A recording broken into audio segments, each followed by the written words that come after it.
ሰላም ዝኸበርኩም ተኸታተልቲ ዳመንድ 21 ሚድያ ሃሚኒኹም ደሕና ዲኹም ኣብ ለለኹሞ ሰላምኩም ይዛሕ ሎም ማዓንቲ ድማ ብዛዕባ እቲ ናይ ትዕግስቲ ጫፍ ዘርአየና ኣብ ጸሎትና እውን ትዕግስቲ ከም ኢዮብ ግበረለይ ኢልና ንምጽላይ እንጥቀመሉ ቅዱስ ኢዮብ ናይ ህይወት ታሪክ ኣሕጽር ኣቢልና ክነቕርበልኩም ኢና።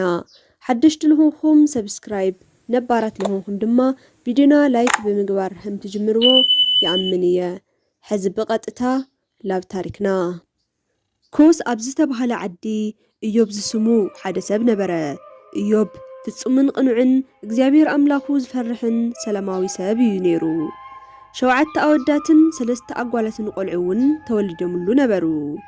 ኣብ ምብራቕ ካብ ዝርከቡ ህዝቢ ኩሎም ብዕድመ ዝዓበየን በዓል ብዙሕ ጸጋታትን እዩ ነይሩ። ወናኒ 7,000 ኣባጊዕ 3,000 ኣግማልን 500 ጽምዲ ኣብዑርን 500 ኣእዱግን እውን ነበረ። ብተወሳኺ ብዙሓት ኣገልገልቲ እውን ነበርዎ። ካብ ዕለታት ሓደ መዓልቲ ደቂ ኣምላኽ ኣብ ቅድሚ እግዚኣብሔር ደው ንምባል መፁ። ሰይጣን እውን ኣብ ማእኸሎም ነበረ። እግዚአብሔር እውን ሰይጣን ካበይ ገጽ መጺኻ በሎ። ሰይጣን ንምድሪ ብምልኣ ዘይረያ ኣብ ልዕሊኣ እውን ተመላለስኩ ኢሉ ንእግዚአብሔር መለሰ። እግዚአብሔር እውን ሰይጣን ብሓቂ ነቲ ባርያ ኢዮብ ዶ ርኢኻዮ? ኣብ ምድሪ ንዑ ዝመስል ፍጹም ቅኑዕን እግዚአብሔር ዝፈርሕን ካብ ክፍኣት ዝረሓቕን ሰብ የለን በሎ። ሰይጣን ንእግዚአብሔር ብሓቂ ኢዮብ ንእግዚአብሔር ዝፈርሕ ብዘይ ምኽንያት ኣይኮነን። ንዓርሱን ንገዝኡን ኣብ ዙርዩን ዘለውን ኩሎም ባሪካሉ ኢኻ። ጥሪቱ እውን ኣብ ምድሪ ሰሲኖም እዮም። ኮይኑ ግና ኢድኻ ልዕል ሓገዝኻ እውን ኣርሕቐሉ ሽዑ ብዘይጥርጥር ክሕደካ እዩ። እግዚአብሔር ድማ ኣብ ነብሱ ኣይትቕረብ እምበር ዘለዎ ነገር ኩሉ ኣብ ኢድኻ ኣለካ በሎ። ሽዑ ሰይጣን ካብ ቅድሚ እግዚአብሔር ገለሰ። ካብ ዕለታት ሓደ መዓልቲ እውን ናይ ኢዮብ ኣወዳት ደቁን ኣዋልድ ደቁን ኣብ ናይ ዓብይ ሓወም ገዛ ይበልዑን ይሰትዩን ነበሩ። ሓደ መልእኽተኛ እውን ናብ ኢዮብ መጺኡ እቶም ኣብዑርን ኣእዱግን እናሓረሱ ነይሮም። ካብ ርሑቕ ዓዲ ዝመጹ ሰባት ግና ንኣገልገልቲ ብሰይፊ ቀቲሎም ነቶም ጥሪት ወሲዶምዎም ካብኣቶም ዝተረኽፍኩ ኣነ ጥራይ እየ ክነግረካ እውን መጽአ በለ። ሽዑ ካሊእ ኣገልጋሊ እውን መጺኡ ናይ እግዚአብሔር ሓዊ ካብ ሰማይ ወሪዱ ንኩሎም ኣባጊዕ ኣቃጸሎም፣ ንኣገልገልቲ እውን በልዖም። ኣነ በይነይ ብምትራፈይ እውን ክነግረካ መጽአ በለ። ገና ተዛሪቡ እንተይወድእ እውን ካሊእ ኣገልጋሊ መጺኡ ከለዳውያን ብ3 ኣንፈታት ተኸፋፊሎም ኣብ ልዕሊ ኣግማልን ጥቕዓት ከፈቱ። እቶም ዝተረፉ ኣግማል ወሲዶም ነቶም ኣገልገልቲ እውን ብሰይፊ ሓረድዎም። ኣነ በይነይ ብምምላጠይ ድማ ክነግረካ መጽአ በለ። እሱ እናተናገረን ከሎ ካሊእ ኣገልጋሊ እውን መጺኡ ኣወዳትን ኣዋልድን ደቅኻ ኣብ ናይ ዓብይ ሓወም ገዛ እናተመገቡ እናሃለዉ ሓያል ኣውሎ ነፋስ መጺኡ ነቲ ናይቲ ገዛ 4 ኩርናዕ ይወቕዖ። በዚ ምኽንያት ኩሎም ደቅኻ ሞይቶም። ኣነ ኣምሊጠ እውን ክነግረካ መጽአ ይብሎም። ኢዮብ ካብ መቐመጢኡ ተላዒሉ ክዳኑ ቀደደ፣ ጸጉሩ እውን ለጸየ፣ ብሓይሊ ናብ መሬት ሰጊዱ ከምዚ እውን በለ። ካብ ናይ ኣደይ ማህፀን ጥራይ ነብሰይ ወፅየ፣ ጥራይ ነብሰይ እውን ክምለስ እየ። እግዚአብሔር ሂቡ እግዚአብሔር ድማ ወሲዱ። ብዝገጠሞ ነገር ሁሉ ኢዮብ ኣየማረረን፣ ንእግዚአብሔር እውን ኣይወቐሰን። እግዚአብሔር ኣምላኽ ንሰይጣን ብሓቂ እቲ ባርያ ኢዮብ ዶ ርኢኻዮ? ኣብ ምድሪ ከምኡ ዝበለ ፍጹምን ቅኑዕን ንኣምላኹ ዝፈርሕን ካብ ክፍኣት ዝረሓቕን ሰብ የለን። ብዘይ ምኽንያት ንከጥፍኦ እንተሓተትኻኑ እውን እሱ ግና እስካብ ሕዚ ቅድስንኡ ኣይሰሓተን። ሰይጣን እዚ እንትሰምዕ ወዲ ሰብ ንናይ ባዕሉ ኣካል እስካብ ዘይትነኽአ ግዜ ብዙሕ ኣይስምዖን።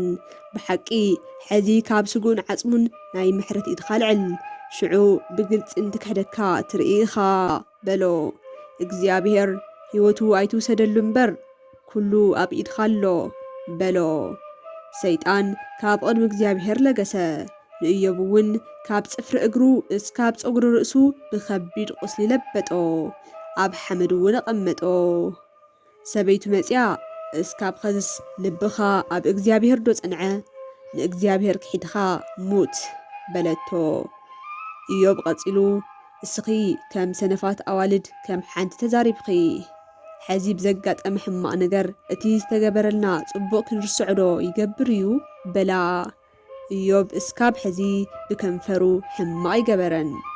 ኣብ ልዕሊ ኢዮብ ዝበጽሐ ኩሉ ነገር ሰሚዖም ከካብ ሃገሮም ዝመጹ 3 ፈተውቱ ማለት እውን ኤልፋዝ ኬማናዊ፣ በልዳዶስ ሸዋዊን፣ ሶፋር ኣማታዊን ንኢዮብ ብርሑቕ መስረኣይዎ ኣይፈለጥዎን ነይሮም። ብዓብይ ድምፂ ድማ ክዳኖም ቀዲዶም በኸይሉ ናብ ዝባኖም እውን ሓመድ ነስነሱ።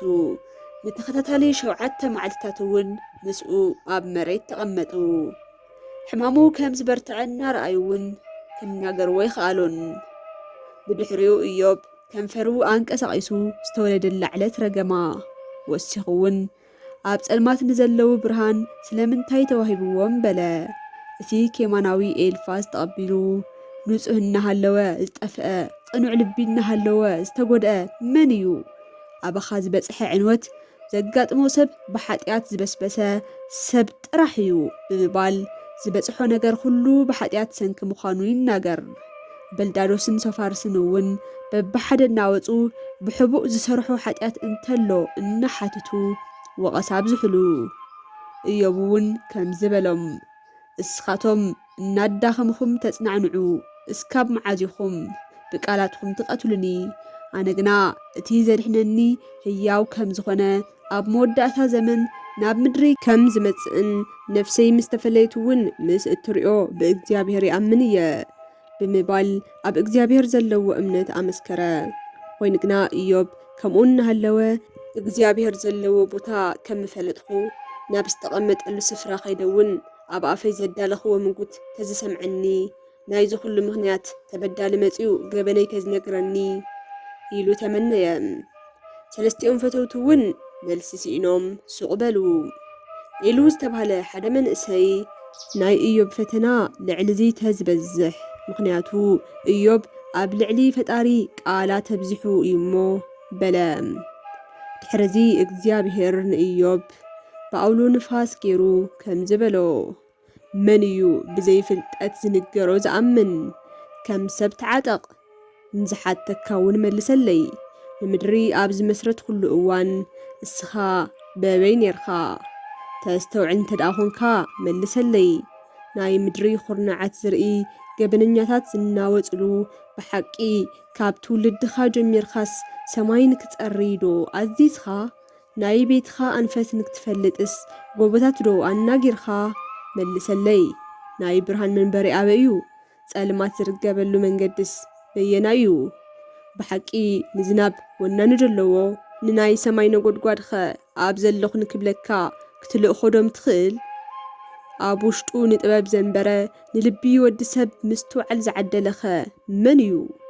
ብሓቂ ተኸራኻሪ ሰብኸ ኩሉ ምስ ዝኽእል ኣምላኽ ክካታዕ ዶ ይኽእል? ምስ እግዚአብሔር ዝዋጋእ እንተሃልዩስ ባዕሉ ይመልሰልካ ኢሉ ደቂ ሰባት ዝጽገሙሎም ሚስጥራት ዝፈልጥ ፈጣሪ ምዃኑ ኣረዶ። ኢዮብ እቲ ኩሉ ዝኽእል ኣምላኽ እንተፈሊጡለይስ ይኣኽለኒ እዩ ብምባል ኣእዳው ዘርጊሑ ኩሉ ክትገብር ይከኣለካ ከም ዝኾነ ሓሳብካ ብሓሳበይ ክኽልከል ከም ዘይኽእል ብዘይፍልጠት ምኽሪ ኣይሕባእን። ኣነ ግና ዘየስተውዕሎን ዘይፈልጦን ብኣፈይ ተዛሪበ ካብ ምስማዕ ሓሊፈ እውን ብዓይኒ ምስ ረኣኹኻ ንነብሰይ ንዓቕኽዋ። እነሆ ኣብ ምድርን ኣውራን ተቐሚጠውን ብዘረባይ ተናሳሕኹ። ኢዮብ ድማ ናይቲ መከራ ምኽንያት ክርድኦ ዋላ እኳ እንተዘይከኣለ ብቲ ጥበበኛ ኣምላኹ ብምትእምማን ክዕገስ መረጸ። ድሕረዚ እግዚአብሔር ንኤልፋዝ ኬማናውን ንቶም ክልተን ከም ባርያይ ኢዮብ ብዛዕባይ ቅኑዕ ኣይገበርኩምን እሞ ቁጡዐይ ኣብ ልዕሊኹም ነደደ። ሕዚ እውን 7 ወይፈናትን 7 ኣባጊዕን ሒዝኩም ናብ ባርያ ኢዮብ ኽዱ። ስለ ዓርስኹም እውን መስዋዕቲ ኣቕርቡ። ባርያ ኢዮብ ብዛዕባኹም ክጽልእ እዩ በለ። እሳቶም እውን እግዚአብሔር ከም ዝኣዘዞም ገበሩ። እግዚአብሔር ኢዮብ ብዛዕባ ፈተውቱ ምስ ጸለየ ኣምላኽ ናይ ኢዮብ ገጽ ተቐበለ።